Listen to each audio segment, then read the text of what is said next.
কেমন লাগতেছে তোমার বাড়িতে এসে বাবুকে নিয়ে? আমার খুব ভালো লাগতেছে। ভালো লাগতেছে। কিন্তু আমি একটু মানে নার্ভাস শরীরটা অবস্থা। এতটা সুস্থ হয় নাই। কি আর করা যাবে? মানে সবার দোয়াতে সুস্থ হয়ে যাব। আর একটু দেখেন আজকে একটু গুজগাছ হয়ে আছি। আর এতদিন আমার খুব খারাপ লাগছে। আসলে ক্লিনিকে থাকাটা অনেক একটু কষ্টই, একটু প্রায় কষ্ট হয়েছে আমার। 4-5 দিন ক্লিনিকে থাকাটা অনেকটা 5 দিন চাপ। থাকছি। 5 দিন, 5 দিন পর বাবুকে নিয়ে বাসায় চলে আসছে। চলে আসলাম। আর সবাই আমাদের জন্য দোয়া করবেন। এখন একটা লং ভিডিও তৈরি করছি। মানে অনেকদিন যাবতই আপনাদেরকে ভালো ভিডিও দিতে পারতেছি না, বড় ভিডিও। আর আমার ইউটিউবে যে ভাইয়ারা আছে তারা অপেক্ষায় আছে মানে আমার ভিডিও পাওয়ার জন্য।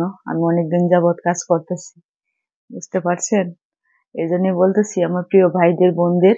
আর আমি বাবুকে নিয়ে আসছি, আমি খুব সুস্থই আছি, মানে এতটা নার্ভাস এখনো হয়নি, বুঝছেন? আর আপনাদের ভাইয়াকে নিয়ে আমি অবশ্যই আপনাদেরকে ভালো ভালো কন্টেন্ট তৈরি করব, কিন্তু একটু আমাদেরকে সময় দিতে হবে আপনাদের, বুঝছেন? হুম, কিছু বলো তুমি উদ্দেশ্যে আর সবার। বিশেষ করে হচ্ছে যেহেতু আমাদের অনেকদিন যাবত ভিডিও তৈরি করে যাচ্ছি, আর কিছুদিন যেহেতু আপনার বাবির সমস্যা ছিল বাবুকে নিয়ে, আমরা ভিডিও দিতে পারি নাই। ইনশাল্লাহ এখন ভালো ভালো ভিডিও কন্টেন্ট, ভালো ভালো কন্টেন্ট দেবো। আর আর অনেকেই গ্রামের বাড়ি কি আর বলবো, একটু ঠান্ডা ঠান্ডা ভাব। দেখেন শীতের কাপড় পরে ফেলেছি ছোট বাচ্চার মতো। এখন একটু ঠান্ডা ঠান্ডা ভাব এসে গেছে শরীরে। অনেকেই জানতে চেয়েছিলেন যে আমাদের বাবুর নাম কি রাখবো, কিন্তু এখনো নাম চূড়ান্ত করি নাই। আপনাদেরকে জানাবো। অবশ্যই চূড়ান্ত করে আপনাদেরকে হ্যাঁ, জানিয়ে দেবো অবশ্যই সবাইকে। জানাবো যে কি নাম রাখবো।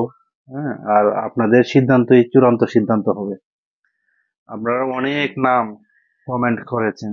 অনেক সুন্দর সুন্দর, আমার প্রিয় ভাইয়েরা ওই অনেক দিক থেকে সুন্দর সুন্দর বাছাই নাম করে কমেন্টস একজনের করেছে। নামটাই রাখবো, সব নাম তার রাখা যাবে না। আর সবাই খুশি থাকবেন সেই নামটার উপরে নির্ভর করি। নির্ভর করবেন সবাই আর কিন্তু। আমরা তো আছি আপনাদের জন্য, সবসময় কন্টেন্ট দিয়েই যাব। দিয়েই যাবো ইনশাল্লাহ। পরে কিন্তু জাকা নাকা কন্টেন্ট পাবেন। এখন ঘটনা হচ্ছে যে অনেকদিন যাবত যেহেতু বাবুকে নিয়ে আপনার ভাবি ব্যস্ত ছিল, আসলে কিন্তু আমরা কন্টেন্ট ঠিক মতন দিতে পারি নাই, যে আপনাদের মনের মানে মতো। মনের মতো কন্টেন্ট কিভাবে দেবো, মানে শারীরিক ভাবে তো আমি একটু অসুস্থ ছিলাম, বাবু পেটে আসার পর থেকে মনে করেন আমার রেস্টে থাকতে হয়েছে অনেকদিন যাবত। আর এখন বাবু হয়ে গেছে, এখন মনে করেন হওয়ার পরে এখন আবার কিছুদিন আমার রেস্টে থাকতে হবে, বুঝতে পারেন একটা মেয়ে। কিছুদিন পর আমি ইনশাল্লাহ আপনারা অবশ্যই অপেক্ষায় আপনাদেরকে থাকেন। ভালো কন্টেন্ট আর দিব। আপনারা আমাদের জন্য দোয়া করবেন যেন দুর্বার গতিতে এগিয়ে যেতে পারি, আর ভালো ভালো আর কন্টেন্ট দিতে ভালোবাসা পারি। অবশ্যই আমাকে দেবেন। আমাকে কখনো আপনারা মানে নিরাশা করবেন না, আমাকে অবশ্যই সাপোর্ট করে যাবেন, ভালোবাসা দিয়ে যাবেন। অবশ্যই অবশ্যই আপনাদের পাশে আমরা থাকবো। আর আপনারা আমাদেরকে সহযোগিতা করবেন, আমরাও চেষ্টা করবো আপনাদেরকে সহযোগিতা আর করার। আরেকটা কথা বলে দিচ্ছি আপনাদেরকে, আমি কিন্তু কিছুদিন ধরে আপনাদেরকে কমেন্টস করতে পারতেছি না, এর জন্য আমি অনেক দুঃখিত। মানে আমি মোবাইলের দিকে তাকাইতে পারতেছি না আমার শরীরের জন্য।